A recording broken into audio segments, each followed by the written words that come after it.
बहुत समय पहले चंद्रपुर नाम का एक राज्य हुआ करता था। उस राज्य के राजा महाराज विक्रम थे। वो हमेशा अपनी प्रजा के हित में सोचा करते थे और महारानी चंद्रा जो महाराज से बहुत प्रेम करती थी। लेकिन एक समस्या थी। महाराज और महारानी के शादी के बहुत साल गुजर चुके थे और राज्य को एक भी उत्तराधिकारी नहीं मिला। इसीलिए महारानी हमेशा चिंतित रहा करती थी। महारानी के चिंतित रहने की वजह से महाराज भी परेशान रहा करते थे। महाराज, मुझे क्षमा कर दे, मैं इस लायक भी नहीं कि इस राज्य को एक उत्तराधिकारी दे सकूं। महाराज, आपको नहीं लगता कि आपको दूसरा विवाह कर लेना चाहिए? महारानी, ऐसा न कहें। यह सत्य है कि इस राज्य को एक उत्तराधिकारी चाहिए, लेकिन ये भी सत्य है कि मैं आपसे बहुत प्रेम करता हूँ और मुझे किसी और से विवाह करने की कोई आवश्यकता नहीं। अभी मैं चलता हूँ। महाराज की जय हो। महाराज, राजसभा में सभी आपका इंतजार कर रहे हैं। महाराज, मैं आपसे कुछ कहना चाहता हूँ। हाँ महामंत्री जी, कहिए, क्या बात है? महाराज, इस राज्य और राज्यसभा में तरह तरह की बातें हो रही है कि इस राज्य को एक भी उत्तराधिकारी अगर नहीं मिला तो हमारे राज्य का क्या होगा। पर उसी राज्य के राजा हम पे आक्रमण कर सकते हैं। प्रजा इस बात से चिंतित है। बताइए महाराज, हम सभी को क्या जवाब दें? महामंत्री, चिंता न करें, हम सब संभाल लेंगे। हम पहले राज्यसभा चलते हैं, उसके बाद हम बातें करते हैं। हमारे राज्य को उत्तराधिकारी तो चाहिए। इस बात से महारानी भी बहुत चिंतित रहती हैं। मंत्री जी, रानी माँ को महारानी के कक्ष में भेज दीजिएगा। जी महाराज, बिल्कुल। अभी हम राज्यसभा में चले क्या? हाँ, क्यों नहीं, चलिए। महाराज, कृपा करके आप आगे चलिए। अरे नहीं नहीं, आप चलिए, मैं चलता हूँ पीछे। हम आपसे कहना चाहते हैं कि आप लोग बिल्कुल चिंता न करें। पड़ोसी राज्य के आक्रमण के लिए हमारी सेना हमेशा तैयार रहेगी। अगर और कोई समस्या हो तो हमारे सामने प्रकट करें, हम उसका समाधान अवश्य करेंगे। महामंत्री, मुझे लगता है आप कुछ कहना चाहते हैं। अगर कहना चाहते हैं तो अवश्य कह सकते हैं। जी बिल्कुल नहीं महाराज, मैं कुछ नहीं कहना चाहता। आपने जो कहा बिल्कुल सत्य कहा। रानी साहिबा, महाराज ने कहा है कि रानी साहिबा आजकल बहुत उदास रहती है, इसलिए आपको उनके पास जाना चाहिए। आजकल अपने कक्ष में बहुत उदास बैठी रहती है, इसलिए आपको जाना चाहिए रानी साहिबा। ओहो, सही कहा आपने। मैं अभी देखती हूँ उनको।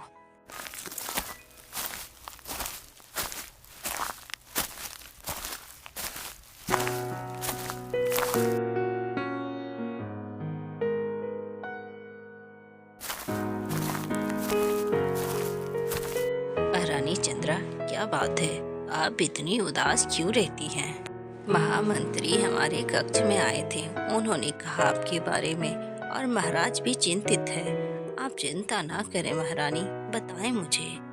रानी माँ, मैं इस राज्य को एक उत्तराधिकारी भी नहीं दे सकती और महाराज मुझसे इतना प्रेम करते हैं कि वो मुझसे कुछ शिकायत भी नहीं करते। मेरे पास इसका हल है, आप चिंता ना करें। एक पूजा के बारे में मैं आपको बताती हूँ।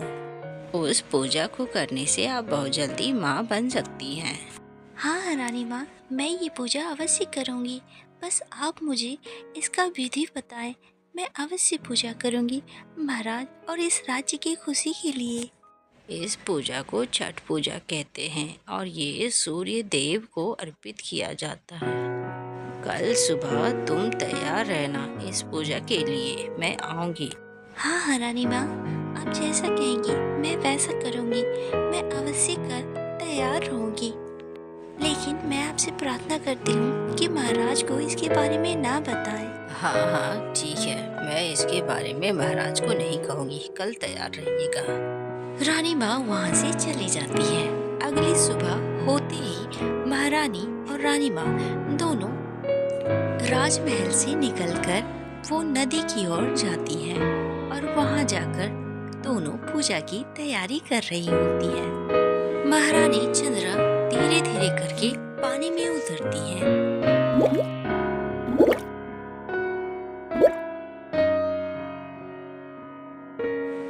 रानी पूजा विधि शुरू करती है और सूर्य देव से प्रार्थना करती है। पूजा खत्म होने पर वो बाहर आती है और रानी माँ और महारानी दोनों वहाँ से निकल जाती हैं।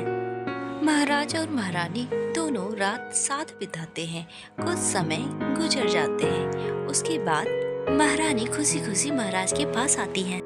महारानी, क्या बात है, आज आप बहुत ज्यादा ही खुश लग रही है। महाराज, ये खुशी की ही तो बात है। इस राज्य को एक उत्तराधिकारी मिलने वाला है। क्या आप सत्य कह रही हैं? मुझे इतनी खुशी कभी नहीं हुई। ओह, मैं आज बहुत खुश हूँ। 9 महीने बाद महाराज, मुझे कुछ ठीक नहीं लग रहा। इस राज का ये उत्तराधिकारी है, इसका ख्याल रखिए और अपना भी महारानी।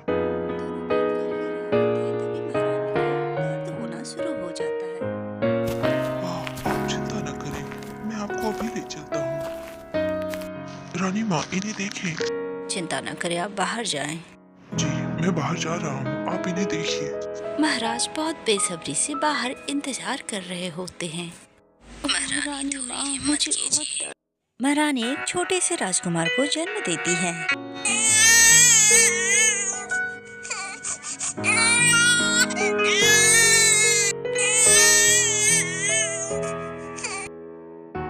महाराज, आप पिता बन गए हैं।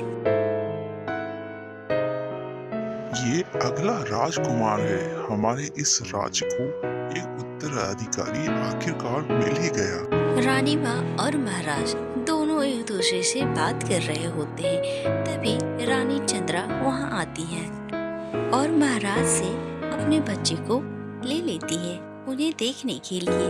महारानी, चिंता न करें, हमारा राजकुमार कहीं नहीं गया, यही है। पूरे राज में हम जश्न करवाएंगे। हमारा राजकुमार जो आया है। महाराज, मुबारक हो, हमारे इस राज्य को एक उत्तराधिकारी मिल गया। परंतु बाहर सभी प्रजा इंतजार कर रही है। नन्हे से राजकुमार को देखना चाहते हैं। इस राज्य में खुशी का माहौल आया है। हमारा इस राज्य का उत्तराधिकारी आया है, इस राज्य का राजकुमार। हम सभी को कंबल और मिठाइयाँ बांटेंगे। ये कार्य हम राजकुमार के हाथों करवाएंगे। महाराज अपनी प्रजा का बहुत ही देखभाल करते हैं। अपने राज्य के लोगों को कभी निराश नहीं करते। इस राज्य का उत्तराधिकारी आने से पूरे राज्य में खुशी का माहौल छा गया, मानो पूरे राज्य में त्योहार आ गया हो। महाराज और महारानी भी बहुत खुश थे। महाराज की जय हो, महाराज की जय हो। महाराज और महारानी दोनों हंसी खुशी अपने बच्चे के साथ रहने लगे। अगर कहानी आपको अच्छी लगे तो लाइक, सब्सक्राइब और कमेंट करना ना भूले।